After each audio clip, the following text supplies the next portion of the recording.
नमस्कार, मैं हूं आपके साथ लक्ष्मी सिंह और आप देख रहे हैं स्वदेश 24x7 न्यूज चैनल। चलिए ताजा खबरों की और अहम खबरों की शुरुआत कर लेते हैं। चलिए सीधा रुख कर लेते हैं दूर की खबर की ओर, जहां कांग्रेस नेताओं ने प्रेस वार्ता कर केंद्र सरकार को घेरा है। महिला आरक्षण और परिसीमन के मुद्दे पर कांग्रेस ने सरकार की मंशा पर सवाल उठाए हैं। दुर्ग के राजीव भवन में आयोजित प्रेस वार्ता में दुर्ग ग्रामीण अध्यक्ष राकेश ठाकुर और दुर्ग शहर के पूर्व महापौर धीरज बाकलीवाल मौजूद रहे। प्रेस वार्ता के दौरान कांग्रेस नेताओं ने महिला आरक्षण बिल को परिसीमन से जोड़ने के फैसले का कड़ा विरोध किया। उनका कहना है कि यदि सरकार महिलाओं को सशक्त बनाना चाहती है तो आरक्षण को सीधे और पारदर्शी तरीके से लागू किया जाना चाहिए।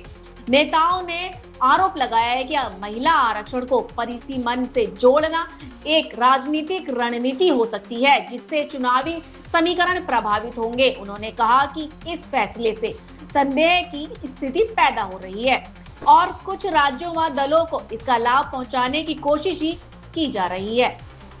महिला आरक्षण और परिसीमन के मुद्दे पर सियासत तेज हो गई है और आने वाले समय में इस पर राजनीतिक बयानबाजी और बढ़ने के आसार हैं।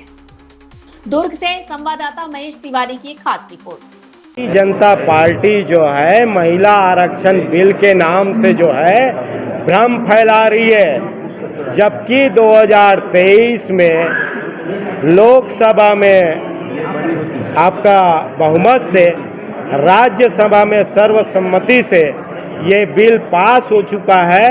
अब बिल पास होने के बाद आपका राष्ट्रपति जो है द्रौपदी मुर्मू जी ने इसमें हस्ताक्षर भी कर दिया गया है।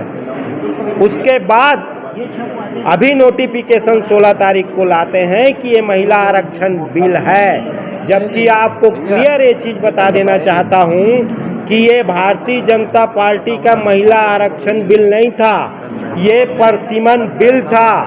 राज्यों में 815 सीट सांसद का करने जा रहा है और 35 सीट जो है वो केंद्र शासित जो राज्य है उसमें करना चाह रही है। तो कुल मिलाकर ये है कि परिसीमन बिल लाया था इनने, महिला आरक्षण बिल नहीं लाया था, इसलिए कांग्रेस पार्टी ने इसका विरोध किया है। उनको अभी तक क्या आप धर्मपत्नी नहीं बोलते, ना उनको एक्सेप्ट किए, और आप महिला आरक्षण की बात करते। महिला आरक्षण के पक्षधर आप कभी रहे नहीं। महिला आरक्षण का पक्षधर तो कांग्रेस रहा है।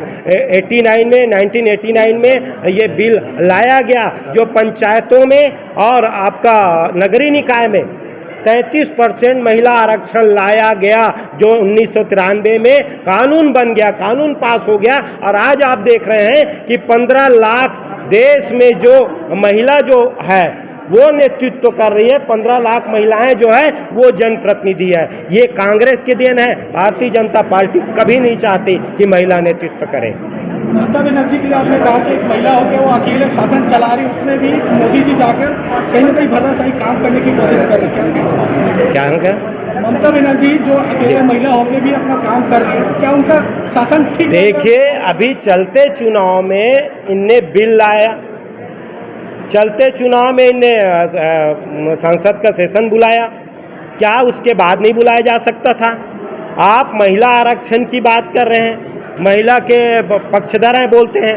एक महिला, एक नारी जो है बंगाल की इतने दिन से नेतृत्व कर रही है और बढ़िया बंगाल को संभाल के रखी है, उनको तो आप गरिया रहे हैं, जाके चारों तरफ से घेरने का काम उनको कर रहे हैं। उस महिला का तो आप सम्मान नहीं कर रहे हैं और महिला आरक्षण की बात करते हैं, महिला सम्मान की बात करते हैं। ये दोनों ही बात जो है ये प्रधानमंत्री जी को शोभा नहीं देता। जब से बिल गिरा है बीजेपी ये नहीं चाहते थे, यही नहीं चाहते थे महिला बिल पास हो या महिला बिल आए, ये खुद भारतीय जनता पार्टी नहीं चाहता। आप एक चीज बताइए, जैसी बिल गिरा और तुरंत महिलाओं के हाथ में तख्ती आ गया। भारतीय जनता पार्टी के जो सांसद महिला है उनके हाथ में तख्ती कहां से आ गया? क्या इन्हें पहले से तैयारी करके रखा था कि हमारा बिल गिराना है? ये खुद चाहते थे भारतीय जनता पार्टी कि ये बिल मतलब महिला आरक्षण बिल जो है ये पास ना हो। अगर ये चाहता है तो हम अभी भी पक्षधर हैं, 100% पक्षधर हैं। हमेशा इनके साथ चलने के लिए तैयार, अभी भी पूरे जो विपक्ष है इनके साथ है कि 2023 का जो आरक्षण हुआ है महिलाओं का वो आप लागू कर दीजिए। कांग्रेस के हिसाब से जैसे जिस प्रकार से कह रहे हैं भ्रमकता फैलाई जा रही है, तो भ्रमकता क्या आने वाले चुनाव में कहीं ना कहीं? देखिए, मैं आपको बता दूं, भारतीय जनता पार्टी को इसमें बहुत बड़ा नुकसान होने वाला है। आपको एक चीज बता दूं, इससे साफ संदेश चला गया है कि भारतीय जनता पार्टी सत्ता में होते हुए भी, आप केंद्र में बोले, राज्य में बोले, सब जगह सत्ता होते हुए भी महिला आरक्षण को लागू नहीं कर रहा है, जो 2023 में जो लागू किया था। तो ये कहीं न कहीं भारतीय जनता पार्टी को भारी पड़ने वाला है।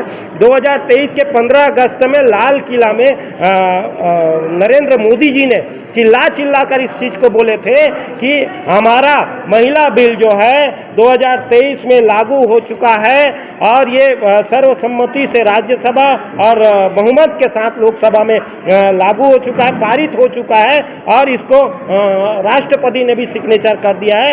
ये बात आप चिल्ला के बोले, आज क्यों बेख हो रहे हो? आज क्यों आप परसिमन बिल ला रहे हो?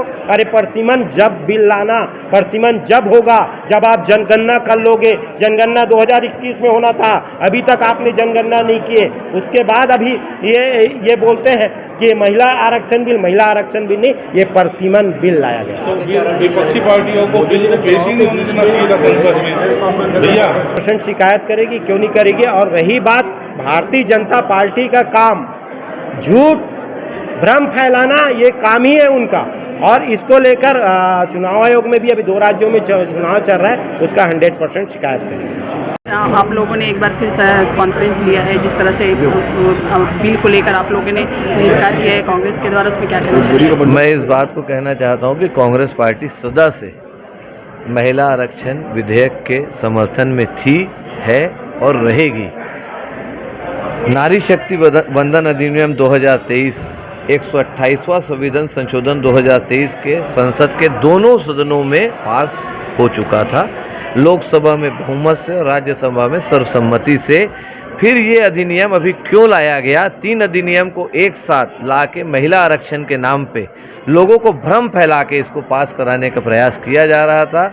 लेकिन मैं फिर आपको बताना चाहता हूं, कांग्रेस पार्टी सदा से महिला आरक्षण के फेवर में थी।